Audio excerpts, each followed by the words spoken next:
So mga tol, dahil naikasa na po ang inaabangan ng mga boxing fans, ang laban sa pagitan ni Manny Pacquiao versus Floyd Mayweather Jr. rematch na magaganap na sa September 19 ngayong taon na ito sa The Sphere Las Vegas. Kabi-kabila nga po ang interview ng mga media kay Manny Pacquiao. Sa latest nga pong panayam kay Manny Pacquiao kanina lang ng Super Radio DCBB, binunyag ni Manny Pacquiao na gusto pala ni Mayweather noong una, lamang siya sa hatian ng kita, pero hindi daw pumayag si Manny Pacquiao sa gusto ni Mayweather. Ang gusto niya 50-50 yung hatian, kaya yung laban nila ngayon mga tol 50-50, at ang buong akala po ng lahat na si Manny Pacquiao ang naghahabol dito kay Mayweather, hindi pala. Sinabi ni Manny Pacquiao na si Mayweather daw ang unang lumapit sa team niya para maglaban silang muli. Natanong naman si Manny Pacquiao kung paano daw niya paghahandaan ang katulad ni Mayweather na mabilis tumakbo. Sagot ni Manny Pacquiao, ngayong maglalaban daw sila ulit, more on pressure daw ang gagawin niya. Agresibo na nga daw siya sa unang laban nila, pero mas magiging agresibo pa daw siya lalo ngayon. Para daw magawa niya yan,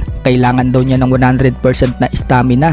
At kung dati injured daw yung balikat niya, ngayon healthy daw siya at walang iniinda, kaya wala daw magiging excuses sa laban nila ngayon. Magagawa na daw niya ang gusto niyang gawin. So ipipressure nga po ng ipipressure ni Manny Pacquiao si Mayweather. Mukhang gusto talaga pabagsakin ni Manny Pacquiao si Mayweather, yung tipong sure win na hindi na aabot pa sa desisyon. So ganyan kaya ang gawin ni Manny Pacquiao dito kay Mayweather? Ano sa tingin nyo mga tol? Samantala, nabanggit naman po ni Manny Pacquiao ang vlogger na naaresto na si Norman Mangusin. So mukhang seryoso talaga na magpapail ng kaso itong si Manny Pacquiao dito kay Mangusin. Matapos kasi mapanood ni Manny Pacquiao yung video ni Mangusin na may sinabing may utang siya na 30 million US dollars at laitin ang nanay ni Manny Pacquiao. Sinabi ni Manny Pacquiao sa parehong panayam sa kanya, hindi lang daw isa yung ikakaso niya dito kay Norman Mangusin, kundi marami daw.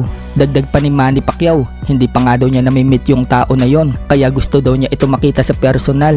Dapat lang daw talaga hulihin si Mangusin dahil mahilig daw ito mag name dropping at gumawa ng story na hindi daw totoo para lang daw sa kanyang personal game. Kaya dapat hindi daw payagan yung tao na yan sa mga pinagagawa niya. Iba na daw ngayon ang social media, masyado na daw malakas, lahat nakarelay na daw sa social media news. Maraming nga daw ang mga taong naniniwala kay Mangusin at maraming tao na rin daw ang naloko, lalo na daw yung mga OFW.